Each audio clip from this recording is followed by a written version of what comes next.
All right. Well, welcome everybody out there listening. This is the Amazon Seller News. We're going to go over some of the top news for the week, which is going to be really fun.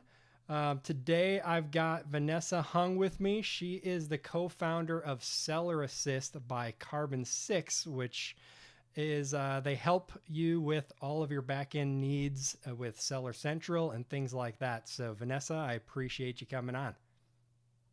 Thank you so much for the invite. I'm pretty excited. This is actually a great idea. Like sharing the news is just so fun. I love Yeah, it. I have a lot of fun with it, so I appreciate it, and hopefully it helps people out there a little bit, and they get some entertainment as well. Is always good. Yeah. So let's go ahead and dive into it. This first one I think is a rather big one. It says Amazon required to recall unsafe products sold by third-party sellers. So, a recent ruling by the U.S. Consumer Product Safety Commission mandates that Amazon recall products deemed unsafe that are sold through its platform by independent sellers. The decision follows, I'm going to move this over here so people can see it. The decision follows a lawsuit highlighting serious safety violations in products like children's sleepwear, faulty carbon monoxide detectors, and unsafe hair dryers. So essentially, they're reclassifying Amazon as a distributor How? and making them liable for these unsafe products. So go ahead, Vanessa. What are your first thoughts on this? Yeah. Well, I like it. I think it is great for the consumers. It's great for the marketplace, How can and I I think share this overall for live? the professionalization of our industry, which I think at one point, we were anybody and their mother could launch a product, basically bake in their kitchen table and then ship it to Amazon, and it's now a worldwide product. I think that was highly unsafe, and we had a long history of those type of things. And this is not the first time that this happens, and not the only prototypes that they have requested a recall. Actually, it also happens with supplements.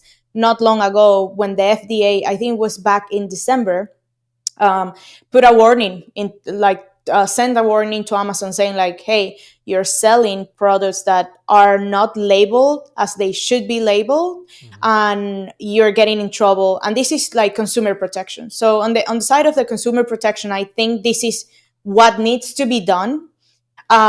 We need to regulate these things. It shouldn't, like, I mean, the horror stories, or the way that this can scale to the point where, yeah, I was selling a product and now a house is on fire just because I didn't have, the detector that was faulty or things like that.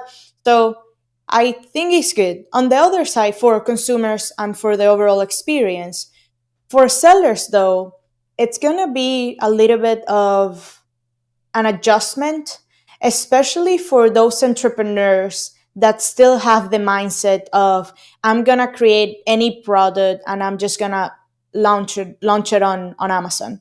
Mm-hmm. I think that we still have a platform that is extremely open and extremely available, and with the right support in order to go to a massive market like Amazon is. Like, that's still there, but now they require us to be more serious. And in that seriousness is really going through the process of what are the regulations of your category.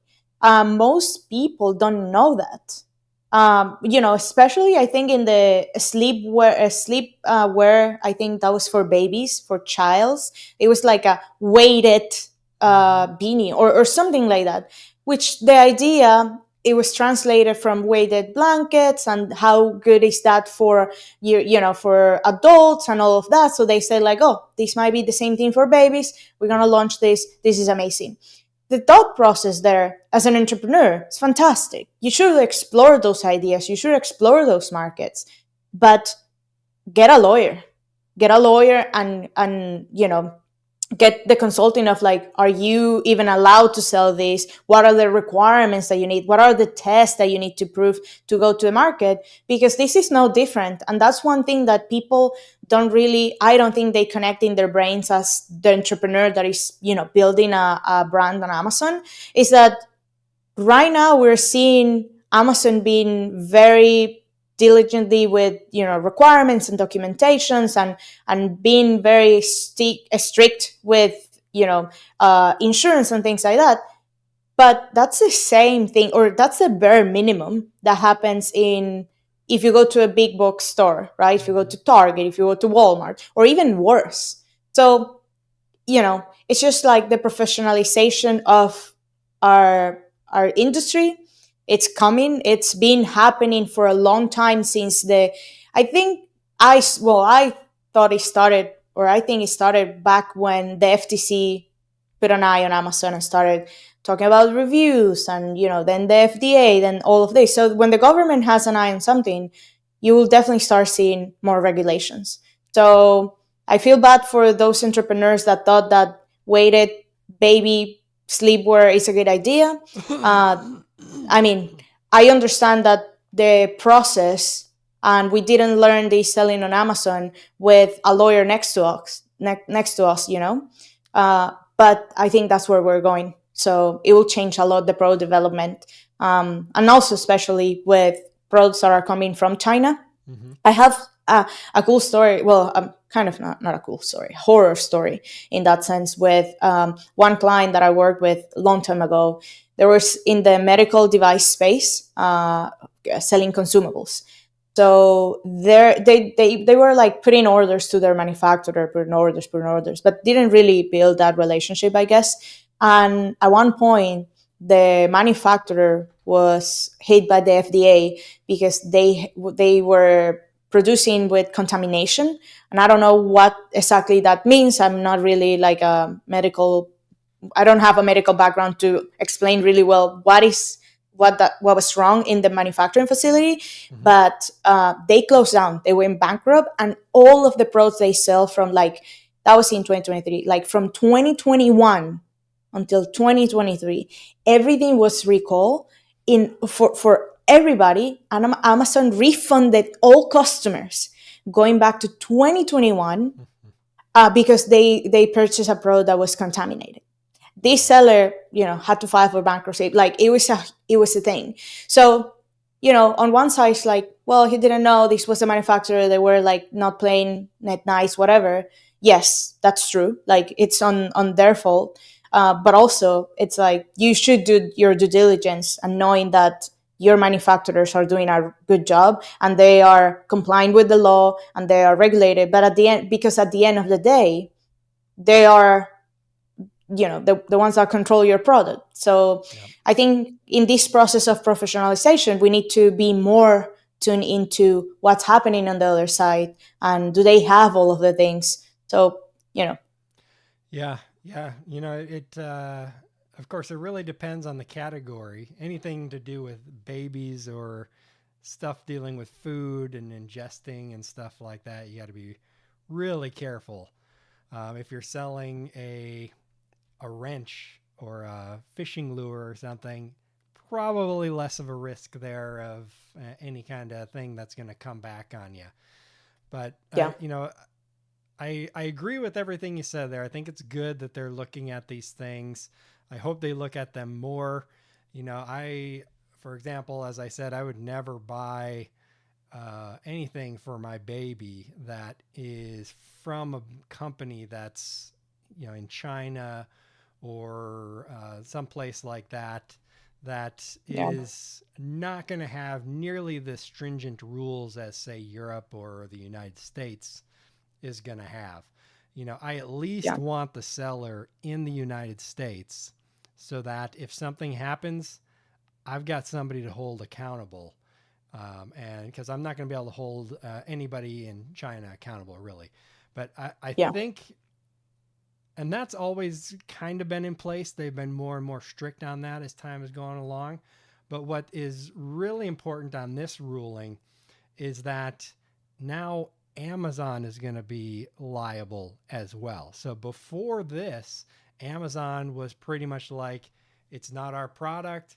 We didn't sell it. Those guys sold it.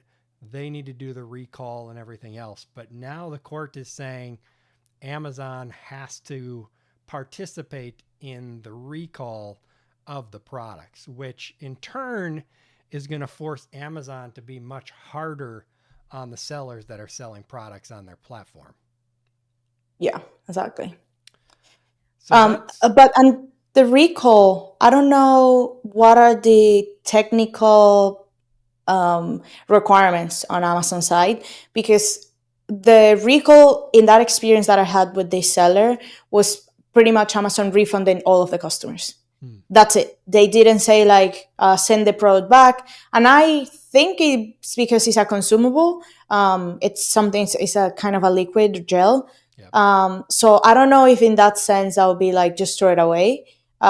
With the things that are baby sleepwear or things like that, I wonder if they're required to bring the product in. I doubt it. But I mean, I don't know what the well. I read the news. It didn't specify that, and I didn't read the ruling after the lawsuit or whatever to say what are the specific requirements. But in my experience, it's only them refunding and sending the client an email saying like, "Hey guys, we sold you a faulty product, contaminated, whatever. We're now recalling that. You're getting a refund in 3 to 5 business days." Yeah, so I'm actually looking at the article here. It says the ruling emphasizes Amazon's responsibility to not only inform customers about product recalls, but also to ensure these products are returned or destroyed, highlighting a Mm. significant policy shift. So no longer is just doing the refunds going to be acceptable. They need to also actively make sure that they're returned and or destroyed. Because for the weighted blanket, for example, sure, you give people's money back, but you're going to have people who are going to keep using them. Maybe they Yeah, donate them to a thrift store and then they end up in somebody yeah, else's and home and they don't know it's anything bad. about the recall.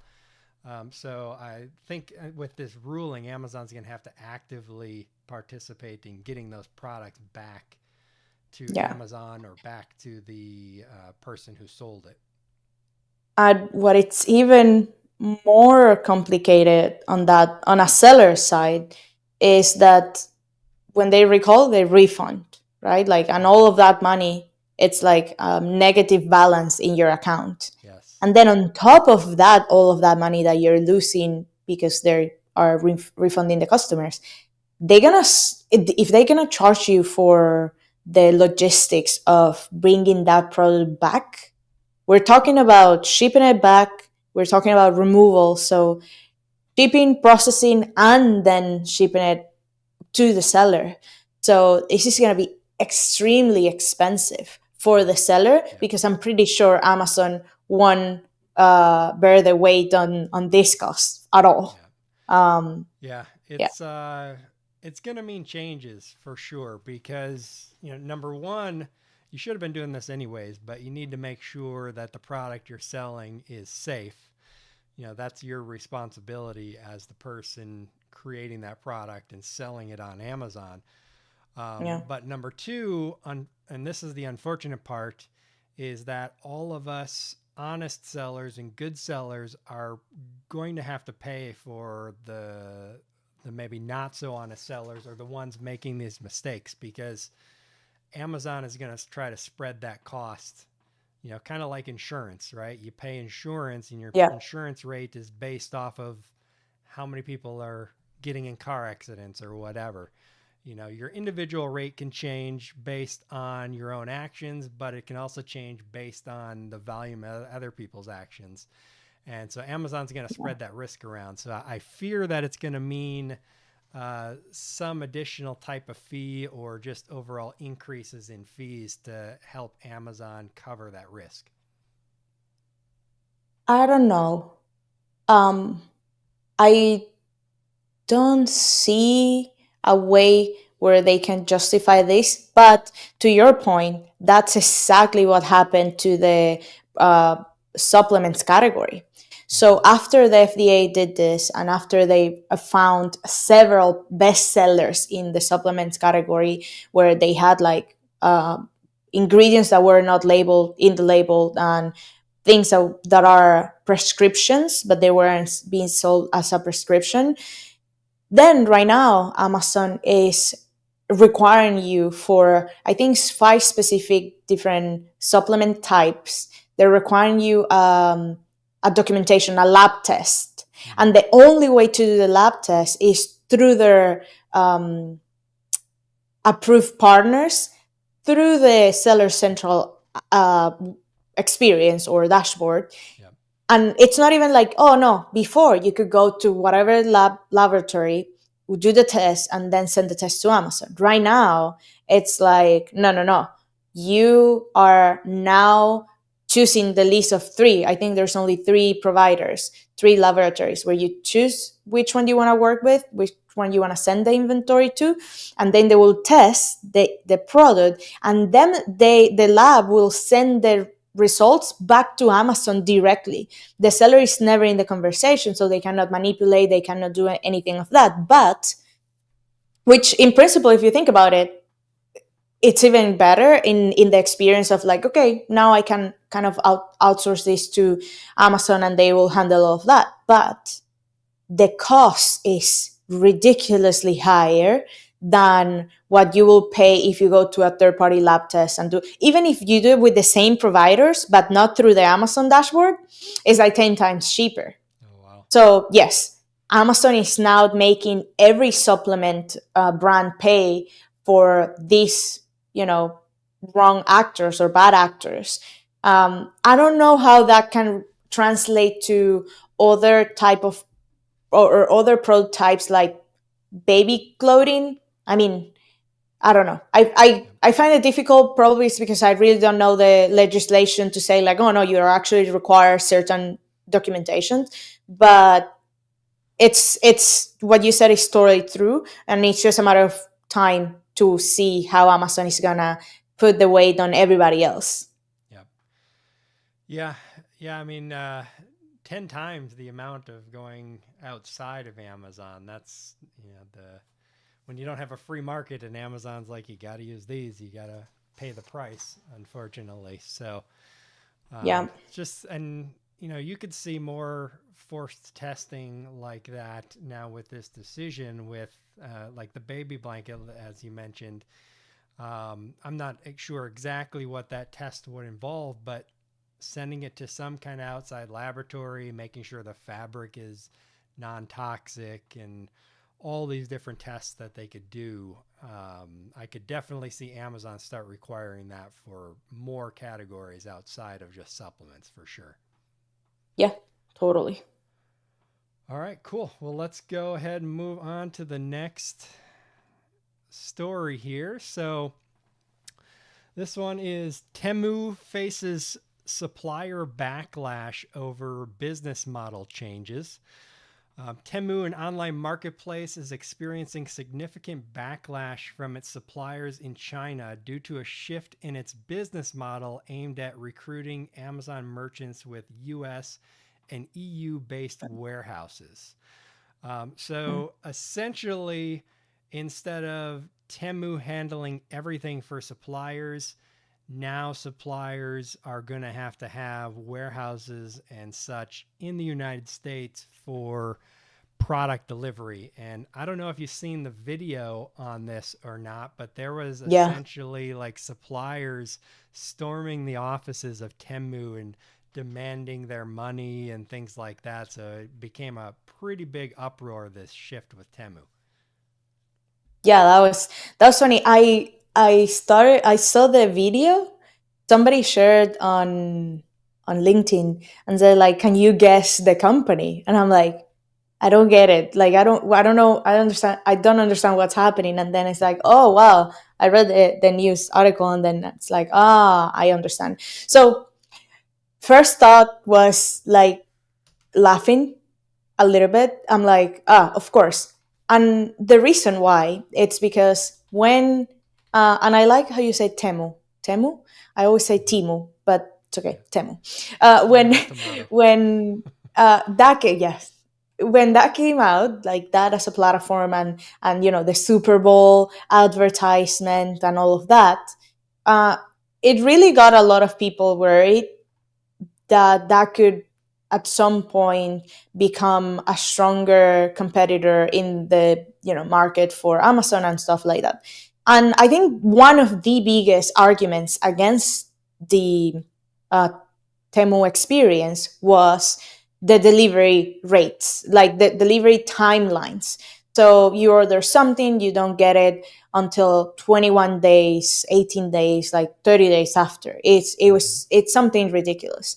So I think Amazon did a phenomenal job at owning that experience, and they spoil the whole world in the sense of you can get things fast and we can even make it faster. And obviously they're overly obsessed with that, getting things faster to the door of the customer.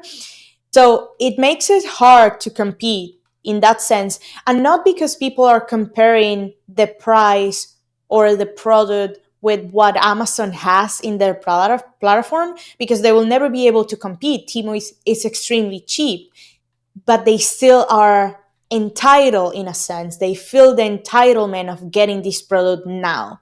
And that's the thing with e-commerce, has created this need of like, okay, I'm not going to the store, but I want it now.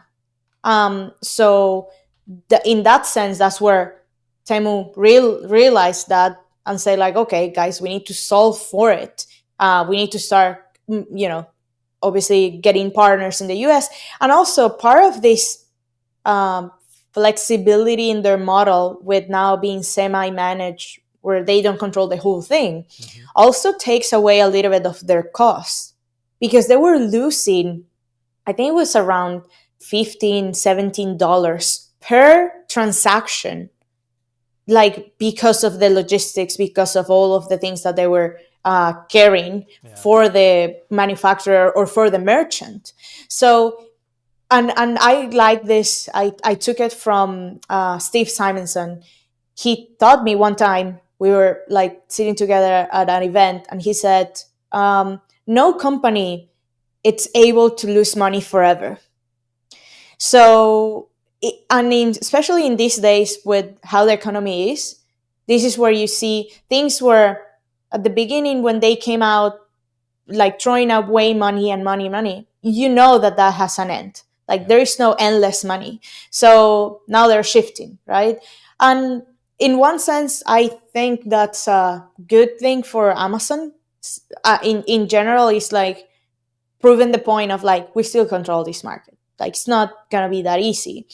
I don't specifically know what are the kind of like TOS of Temu, and what is the kind of agreement between somebody that has inventory and warehouses in the US to sell on that platform.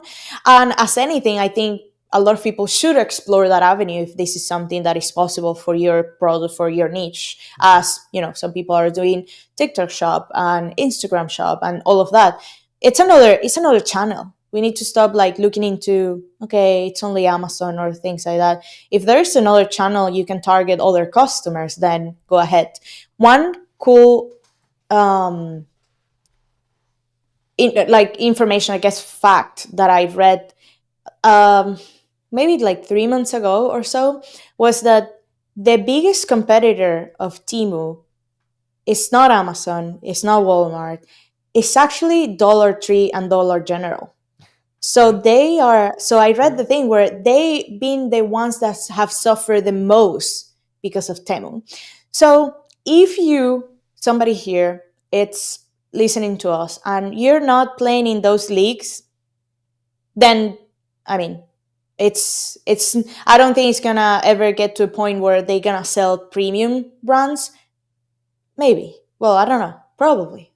But it's not what's happening now. So they need to rebrand the whole experience and change it from a Dollar Tree, Dollar General thing to be more like, oh no, we're more serious, we're more like Amazon. It's gonna take a while. But yeah, it's interesting. Like you always need to see it on the perspective. It's like, how long can they lose money? And the answer in these days is like, oh, not that long. Yeah, and they lost money at such a rapid rate. I seen a graph, and I believe the numbers were something like in 1 year, Temu lost the amount of money that Amazon lost in like its first 6 or 7 years or something like that.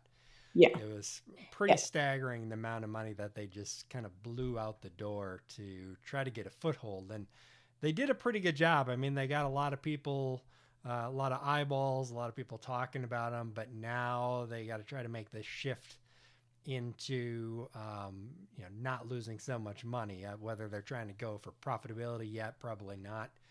I'm going to assume they probably have enough funding to keep losing money for a amount of time, but losing that much they just can't do.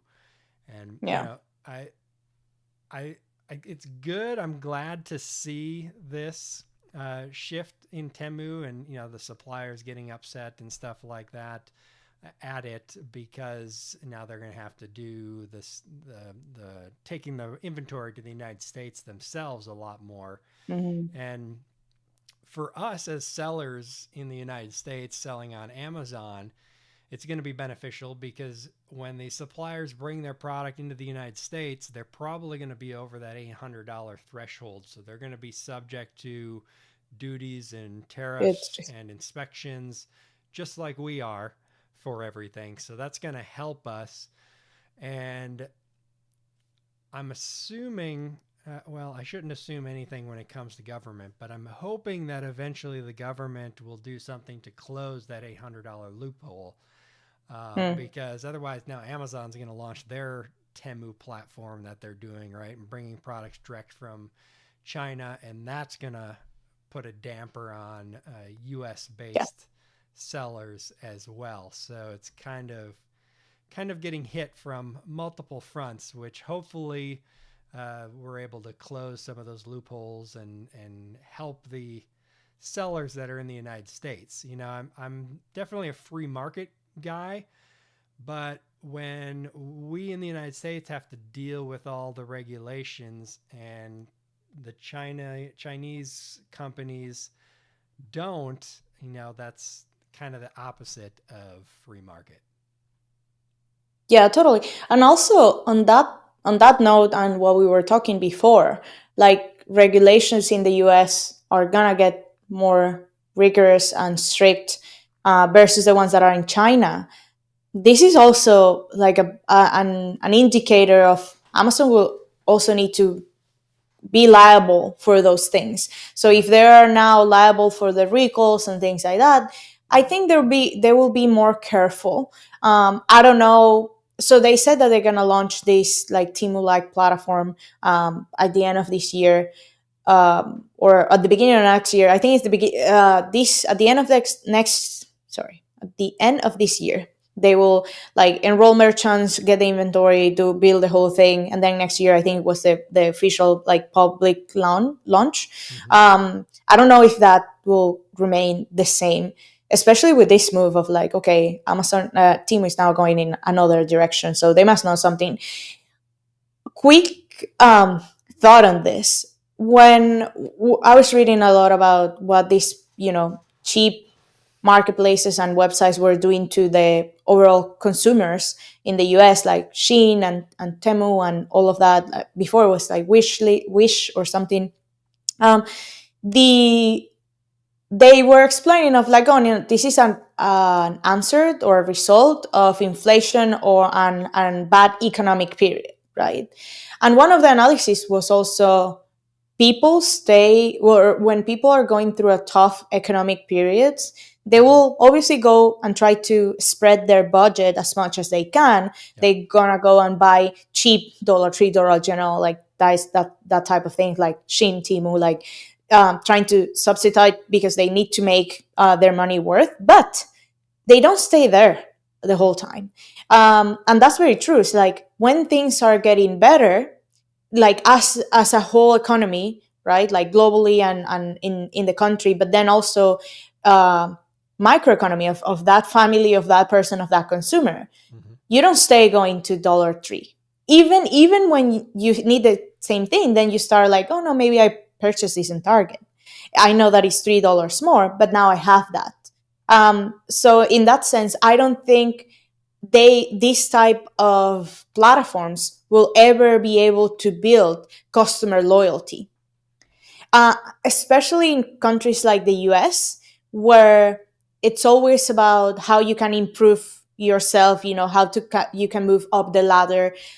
In countries where, like, I don't know, in socialist countries where everybody's like poor and everybody stayed like that from the day they were born to the day they die, then I mean, I guess that's great. But I don't think that's a mentality in America. So Amazon has a customer base, and I don't know how much they want to, I don't know, damage that image with something like Temu like experience, Yeah. in that sense. Yeah, that's a very good points. Especially going back to that first article that we talked about with Amazon being liable for those recalls, as you mentioned.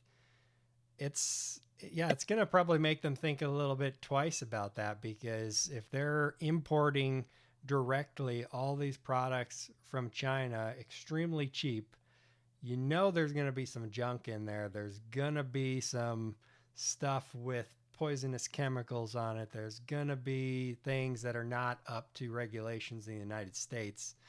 And now Amazon has to handle all of that. They're going to be they're going to have to think twice about that, because what happens if a product takes off on the Amazon, the cheap Amazon store, and sells 1 million units, and then it comes out that, oh, this has lead-based paint in it, and hey, Mm. Amazon, you need to recall all 1 million of these, and that Chinese seller just disappears. Because Yeah, I exactly. can hardly imagine that they're gonna deal with it. They're not gonna be the ones to handle that recall, unless it's a super reputable company over there. Then maybe, but it's still going to Yeah, be legally very difficult for Amazon to get them to do that. 100%.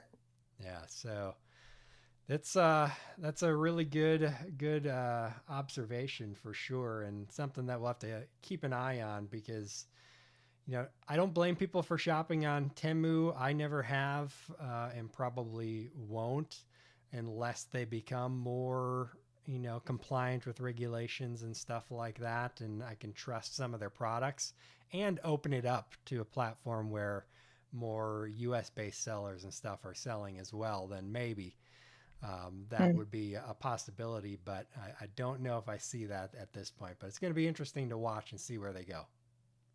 Yeah. All right, cool. So before we move on to the next story here, Vanessa, why don't you tell me a little bit more about Seller Assist and Carbon 6? Yeah. Well, Carbon 6 is a platform of tools for Amazon sellers to help them operate the business more efficiently, to grow the top line and revenue, and overall increase productivity. So we have a platform and a suite of tools. You can choose from inventory management to data analysis to reimbursements and outside traffic. Like, the offer is pretty broad, and it's really also customizable. So you can choose whether you need help in inventory and help with your seller central operations, or you need help with advertising and outside traffic and things like that. Specifically, the co-founder of Seller Assist, which is the vertical that handles Seller Central operations. So think about anything that you need to do in your account to make it work. Your listings, things that you need to do in your catalog, on your inventory, on your account health, creating promotions, uploading content, those type of things that you will outsource to a team or a specific employee in your team, will take it on and we will do for you. And the kind of value proposition of this is that you're not accountable for our training, and this is because I'm an expert and I have a team of experts, Amazon experts, that are training all the time, seeing all of the problems in all of the different categories. So we're able to troubleshoot and train faster than anybody else in the industry. So that takes the weight, or yeah, the weight of on the owner of saying like, oh, is my does my team know what they're doing or what to do?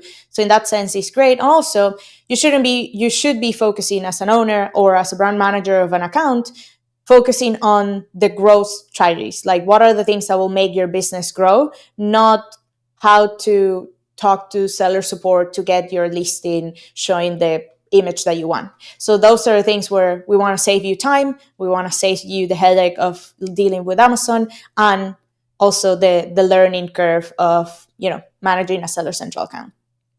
Awesome. Very So good. I don't know if this is where I can say where you can learn more. If you go to carbon6.io, that's our website, you will see the offering there.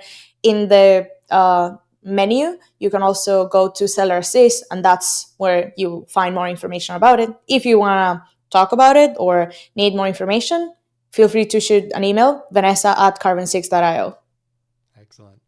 Yeah, super important to outsource those repetitive tasks that you got to do every day, every week, over and over, the same kind of thing, especially.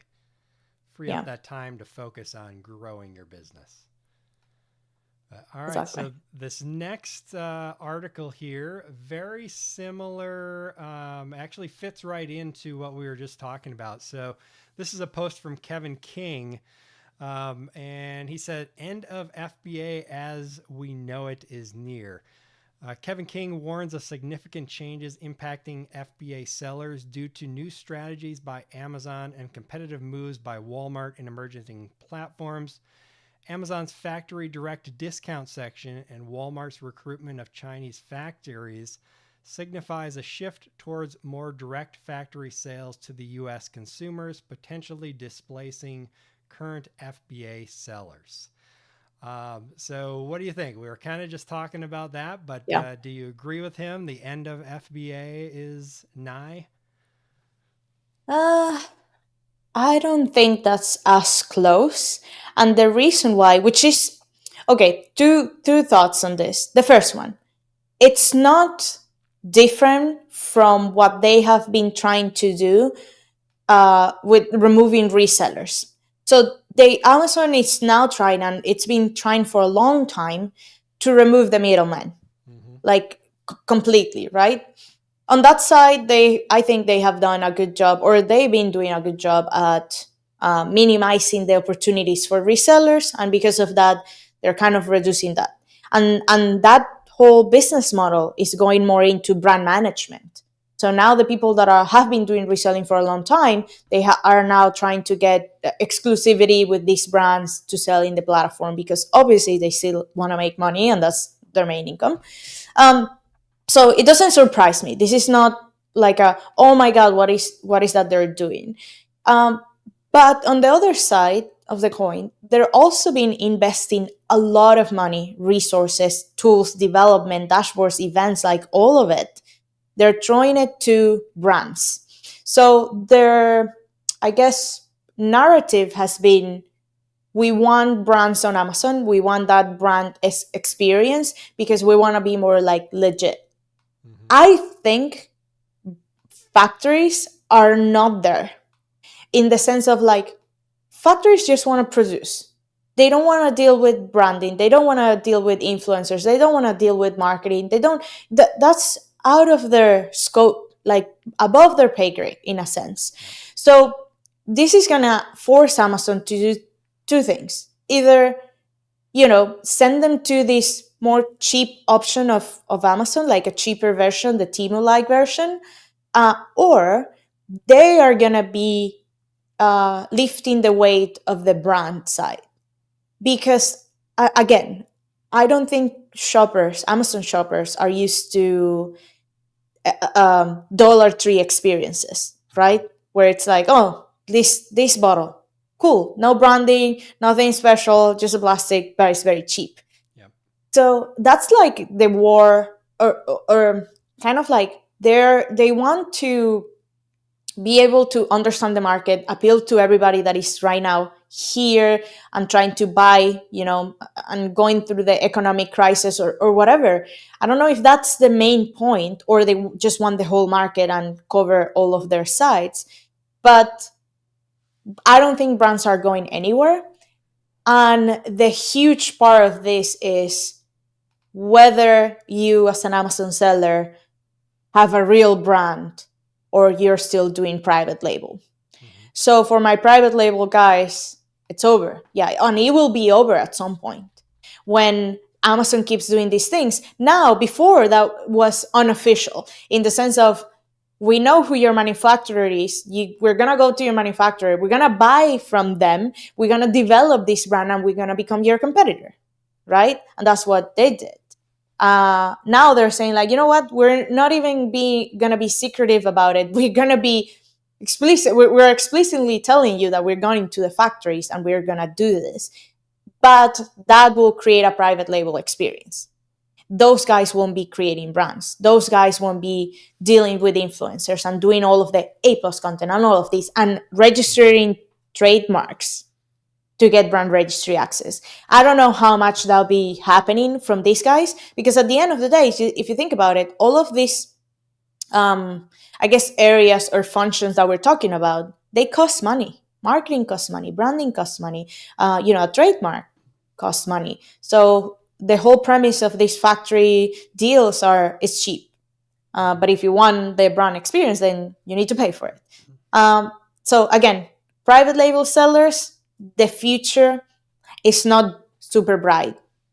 For brands and people that have something, they have IP, they have a good concept, they have amazing relationship with the manufacturers, or even they are the manufacturers, which I know a lot of them here in the US where they manufacture their own products, then it's going to be prime time because, those private label sellers will be slowly dying and probably these more cheap versions will come in. So there will be this gap of, you dominate the market with a strong brand or you have the Dollar Tree like type of product. And then maybe in the middle, nobody will leave. Maybe. I don't know. But if you're there, then Yeah, start. be careful because the cheap products are coming. Like Yeah. you said, Dollar General products are gonna be all over the place. Now, with this previous news we talked about, maybe that chain makes a little shift in how that works because if this ruling came down for Amazon, uh, that would probably also apply to Temu. So if a Temu product gets recalled, then technically they should be liable for handling that recall as well. Now, how that works because they're a foreign company, how do you hold them accountable? If they're starting to have significant operations in the United States, suppliers with warehouses and things like that, there would be ways to crack down on them and force them to follow those rules, just like Amazon, like blocking the sale of products inside the United States or something like that, that I could see happening. So it's interesting world that we're in right now because Amazon has definitely gotten harder to sell on. You can still make a lot of money there, but it's harder. The fees are higher. Now you've got Temu and Shin and TikTok Shop with the cheap Family Dollar, Dollar General store items, and Amazon's thinking about doing the same thing. But I think this ruling is really going to give them pause as to whether to actually move forward with that or not. And it'll also be interesting to see how that plays out. Like, will there be a button in Amazon to like click and see the cheap stuff? Or are they going to be intermingled with the normal search results and things like that? And how Amazon's going to want to deal with that? Because Amazon has built the reputation of they're more the target of e-commerce than the Walmart of e-commerce. If you've been in both stores, they have similar products, but Walmart is typically smaller aisles, more messy, maybe a little dirtier, where Target is very clean, big aisles, looks beautiful, good lighting, stuff like that. So we'll see where it goes. I mean, Amazon's going to give people what they want, I guess. If the consumers want the cheap stuff that they can't trust and they don't know what the brand is and it's probably going to break in a few days, then that's what the Amazon's going to give them. So we'll have to see how that plays out. Yeah. Well, I think my prediction is that it's not going to be in the same experience, in the same search results, especially because of the way the algorithm works and ranking, indexation, and advertising. Hmm. So these guys will be killed with the people that are doing advertising and have been dominating True. those search terms for a long time. I wonder how they're gonna pretend to bring those cheaper versions into that game without budget. So that's the thing. Everything comes down to it's gonna cost them money. Who's paying for that? And as you said in the previous one when we were talking about the liability and the testing and stuff, you said like Amazon will find a way to make us pay for their, I guess, cost. Yep. So imagine if there is a different app or like a subset or a sub app in the experience right now, and they have a different algorithm and they have the different stuff, then who's paying for that? Like, Yep. are we doing it like as a platform, as legit sellers that are paying the fees and the inventory and the all other things? So, I mean, it's gonna be interesting.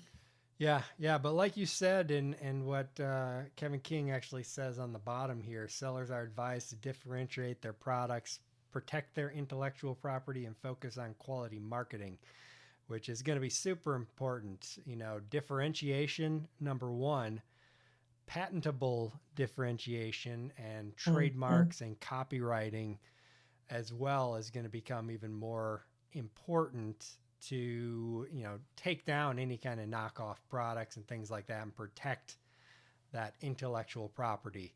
So yeah, if you're selling a product on Amazon and it's in any way patentable or you can get a copyright of some type or some kind of IP, I would definitely start looking into that now, so that if and when, I should say, when the knockoffs show up, you can force Amazon to remove them.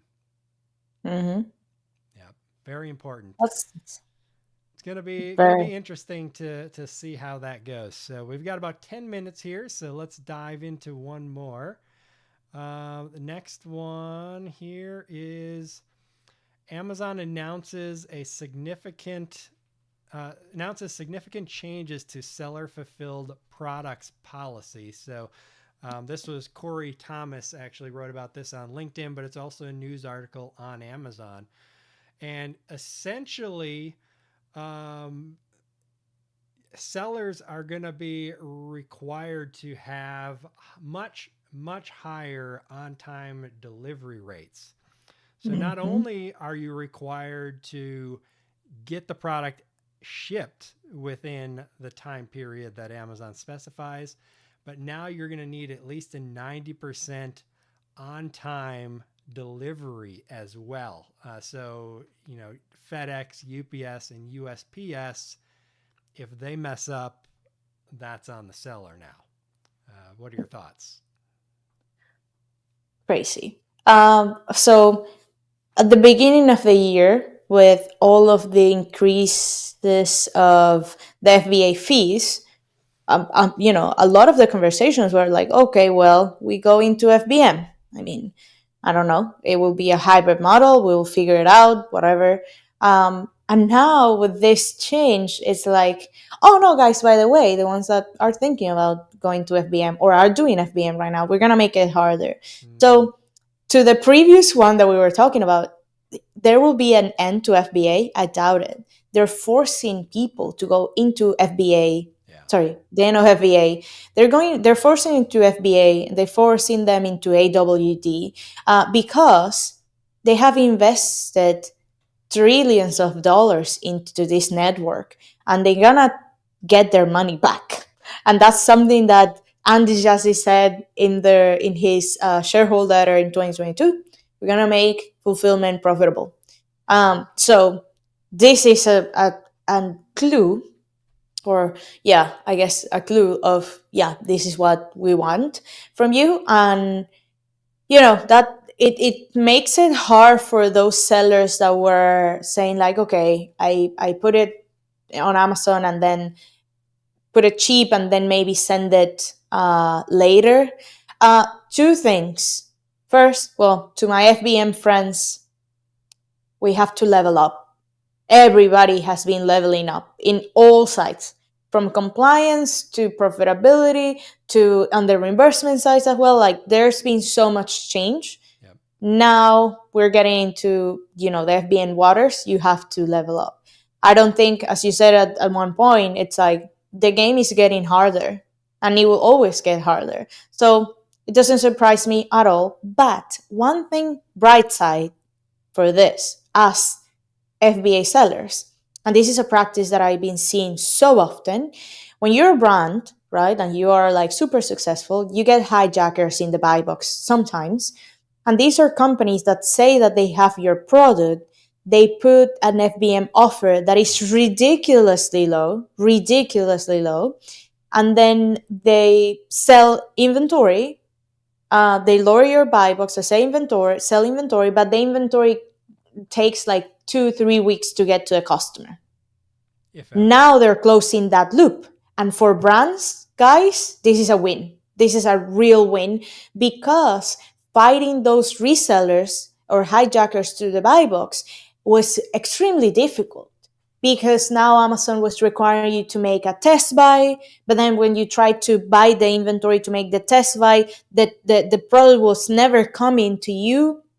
And by the time that if you get anything, but by the time that it's long past due the delivery date, that you make a claim to Amazon, like these guys are selling air basically, and they're not there to make money. They're there to mess up with you. With this new policy in place, I think those players will be out, because if they don't have the 90% target rate, all of their seller fulfilled listings will be suspended. And that's the thing. It's not the one that missed the mark. It's the whole catalog that is FBM that is going to be suspended. So I'm super happy to see this happening, because for brands, this is going to be incredible. These guys are going to be out of the game. And I mean, it's amazing. I don't know if that's what the reason why Amazon triggered this change could be, maybe. But even if they didn't think about it, I think it's fantastic for us, for FBA sellers and for brands and legit sellers. Yeah, I would agree. You got to make sure that you're doing everything correctly in your FBM business. But you're exactly right. They're the two different things that I've experienced, basically the same kind of thing. But the one is the cheap FBM seller that jumps on your listing. And I've done test buys of those people, and they put a tracking number in there that never updates. 2, 3, 4 weeks go by, and nothing ever gets shipped. They're just trying to get the money and hoping you forget about it. And so then you got to call Amazon or jump on chat and cancel that order and get your money back and stuff like that, if you remember to do that. So those people will go away. But then also you have a lot of people out there that will drop ship from Amazon to Amazon, essentially. So what I think they're doing is they create an FBM listing at a higher price than the FBA listing. And if they happen to get a sale, they'll buy the FBA product, and then when they get it, they'll ship it out to the FBM customer. So they're kind of just hoping to take advantage of maybe an Amazon algorithm, or somebody clicks on the wrong thing, and buys from an FBM seller, which if you have a business account, it's interesting, because you can go in there and set the types of sellers you want to buy from. Like I set in my Amazon account that I want to buy from local sellers, for example. And so what'll happen sometimes is I'll go, and at the top it'll show a bar of, these are your preferable seller or preferable products. And I'll click on it, and the price of the product will be like $50. But then I'll click on the other sellers, and Amazon themselves will be on it selling it for like 20. But it's giving me the $50 FBM seller because they're closer and they're local to me. So I could That's see interesting. trying to take advantage of that, but this kind of policy change will stop that kind of stuff as well, if they're intentionally trying to take advantage of people. But yeah, it definitely means that people got to be on the up and up with their FBM, be on top of it. Unfortunately, it means you're kind of at the whims of UPS and FedEx. Hopefully, they'll be a little bit lenient on this in the holidays when everything gets delayed. That'll be interesting to see because it's going into effect September 23rd, so just in time Yeah. for Q4, where Yeah. all these companies get overloaded, packages, deliveries start getting delayed, especially USPS. It seems to happen every single year. So it's going to be interesting. But the other thing that it says too is that they're going to automatically adjust your transit times to match the standard amount of days that these services are taking. So 5 days for standard shipping, 8 days for economy shipping. And if you routinely are delivering ahead of schedule, they're going to adjust it automatically again to shorten that delivery window on Wow. you. So I that part is a little also bit like, think, okay, what are you doing? But well, I also think that the reason behind that also has to do with forcing the FBM sellers to buy the labels from them. yeah. So this will make it super, super, super hard for those ones buying their labels with another type of contract. So I know several sellers that have contracts with UPS because they've been selling like omni-channel for like a lot of time, Mm-hmm. and their labels are, or that contract gets them labeled cheaper labels, like shipping labels. Right now I think if you don't buy your FBM labels through Amazon, then these are the type of sellers that will have more problems. So also it's another forcing again, buy from us, get everything from us. It's like making you, it's like you either do it or you're out. Mm-hmm. There's no other option. It's like the same thing of like whether you pay to ship to FBA or you're out. Like it's Yep. easy. For them it's easy. It's their game, their rules, they're always Yeah. changing. So I'm actually dealing with that right now because we sent in this pallet of, it was like a 500-pound pallet with 900 units on it. And it got delivered to Amazon, and then Amazon closed the shipment saying they received nothing. So I sent them all the BOL paperwork, the delivery proof, and everything from the shipping company that we used, which I think it mhm, might have been Estes or something like that. But we buy yeah, our shipping, our LTL shipping for freight from a company called awesome. Priority One because they give us really good rates. They beat Amazon. But in the actual case that we opened, saying all this stuff, proof and everything, they basically said, well, you should have bought through partner support and then this wouldn't be an issue. So, and closed the Uh-huh. ticket on me. It's like, 100%. geez, talk about anti-competitive behavior. It's just, and you've got, they're under investigation already, but until something actually happens, they're going to just keep Yeah. pushing and pushing and pushing. Yeah, it's interesting. Well, that lawsuit, the first hearing for that lawsuit is this September, Mm-hmm. and I thought at the beginning when I saw that news coming out, I thought like, oh well, 2024, the first 9 months of 2024 will be for Amazon to redeem themselves and maybe like give a little bit of room, but everything's been the opposite. Yep. They are making it even harder.